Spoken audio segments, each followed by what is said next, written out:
147이 포함되어 있나요? 아닙니다. 143까지. 그렇죠. 예, 예. 예. 서정요지 진술하십시오.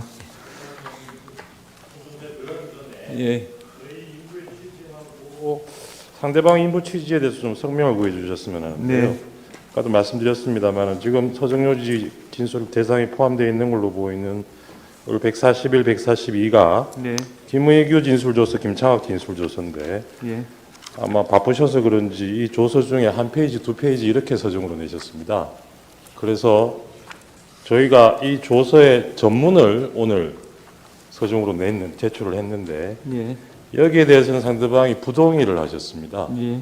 이 부동의하신 취지가 동일한 조서의 일부에 대해서만 진정 성립을 인정한다는 건지 그 취지를 좀 밝혀주시고, 만약에 그 부동의를 유지하신다면 저희도 이 아까 말씀드렸던 동의 취지를 번복해서 부동의할 것을 말씀드립니다. 일단 취지가 어떤 건가요? 네, 저희는 탄핵 증거로서 이렇게 곽종근의 그 병력 실상에 대한 양태에 대한 탄핵 증거, 진술에 대한 탄핵 증거로 그런 취지로 갖고 있습니다. 그래서 그 문서 전체에 대한 제출이 아니고 그 탄핵 증거로서 조서의 일부 부분에 대해서 그렇게 제출하고 있습니다. 일부긴 한데 네. 그 전체 문서가 뭐라는 건 알고 계실 거 아니에요? 네, 그 변호인 입회도 없이 쓰여진 조서로 알고 있습니다.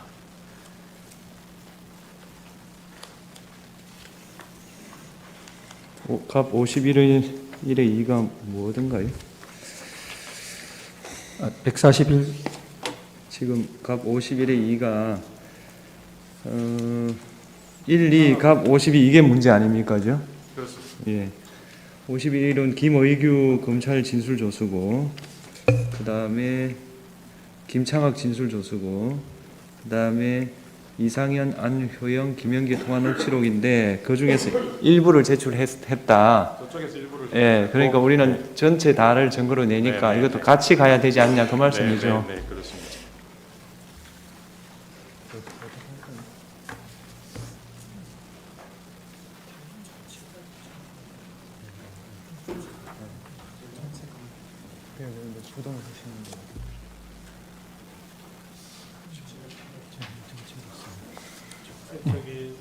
네. 그 증거, 탄핵 증거라고 해서 제출을 하셨지만 그 탄핵 증거를 조서의 일부 한 페이지, 두 페이지 이것만 내가 증거로 내겠다.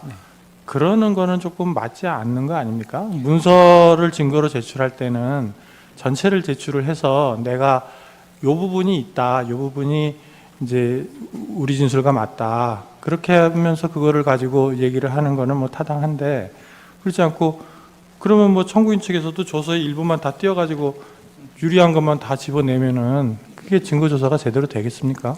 예, 재판장님 재판관님 말씀하신 취지는 충분히 이해합니다. 그런데 그 일반 형사소송에서도 진술에 대한 탄핵 증거 부분은 증거 능력의 허들이 상당히 낮아져 있는 걸로 알고 있습니다. 네. 그런데 지금 우리 본 헌법재판에 있어서 청구인 측에 대해서는 형사소송법상의 그 높은 허들들이 굉장히 낮아져 있는 것으로 저희는 많은 이의를 제기하고 있습니다. 그런데 유독 피청구인이 제기하는 탄핵 증거에 대해서는 일반 형사재판보다 오히려 허들이 올라간다는 부분에 대해서 저희들로서는 조금 그 부분, 의아한 부분은 있는 부분입니다. 아니 지금 131부터 4까지, 141부터 4까지 하고 142, 1, 2는 증거로 저희가 채택을 했습니다. 그렇습니다. 예. 그런데 허들이 높다고 하시는 좀. 네, 이미 채택해 주셨기 때문에 저희가 이제 준비하고 있는데 청구인이 다시 한번 이의를 제기해서 마치 이것을. 그거는 아니고요. 채택한 건 채택한 거고요. 그 네. 대신에 이제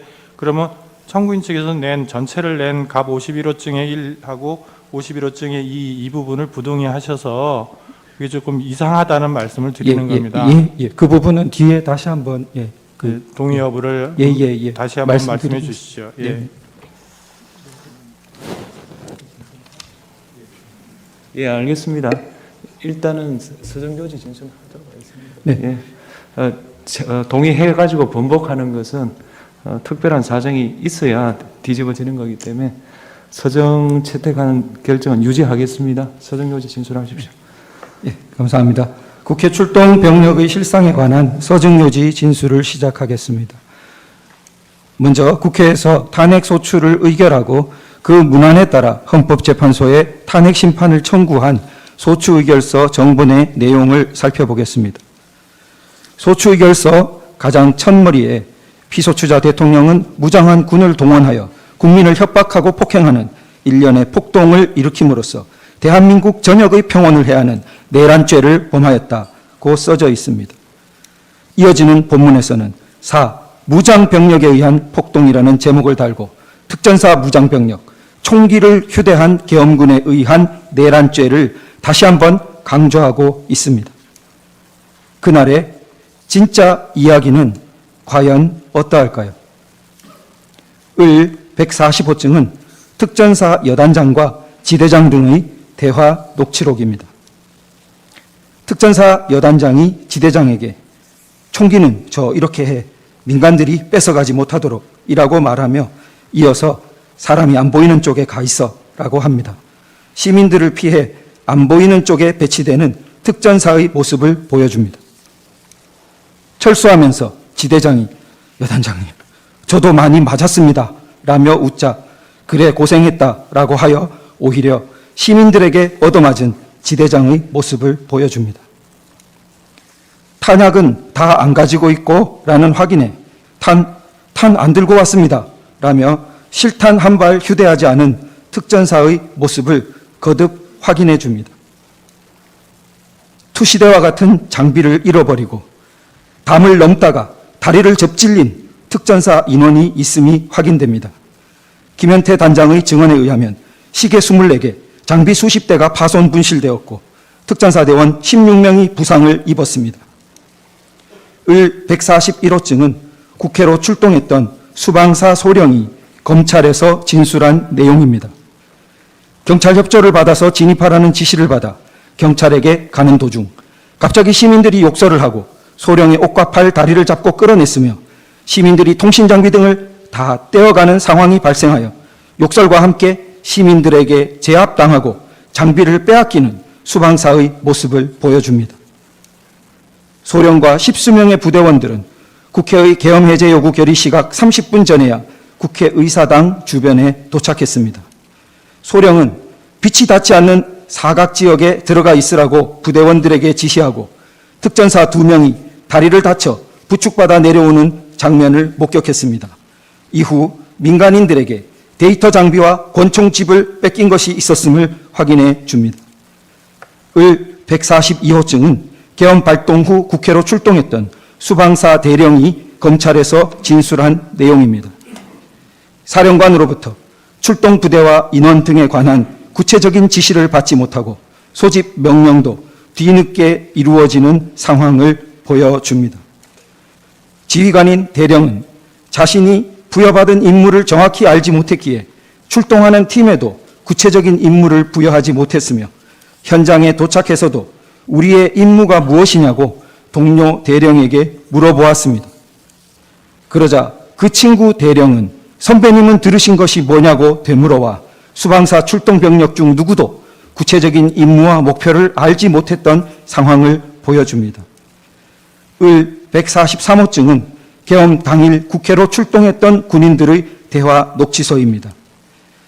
민간인들이 총을 뺏고 있습니다 라며 시민들에게 총을 탈취당할 뻔한 상황을 보고합니다. 계속해서 목격되는 상황은 민간 시민들이 특전사 대원들을 감싸가지고 막 옷을 뺏고 막 이것저것 뺏었는데 광우병 파동때와 같다며 시민들에게 제압되는 특전사의 모습을 보여줍니다. 이처럼 목적도 임무도 모른 채 시민들의 눈에 띄지 않는 사각지대에 있으며 탄도 없이 오히려 시민들에게 총기와 장비를 빼앗기고 욕설과 구타를 당했던 군인들이 소추의결서 정본의 내용과 같이 국민을 협박하고 폭행하는 일련의 폭동을 일으킴으로써 대한민국 전역의 평온을 해하는 내란죄를 범하는 데 동원된 것일까요? 이것이 소추의결서 정본의 내용과 같이 무장병력에 의한 폭동의 모습일까요?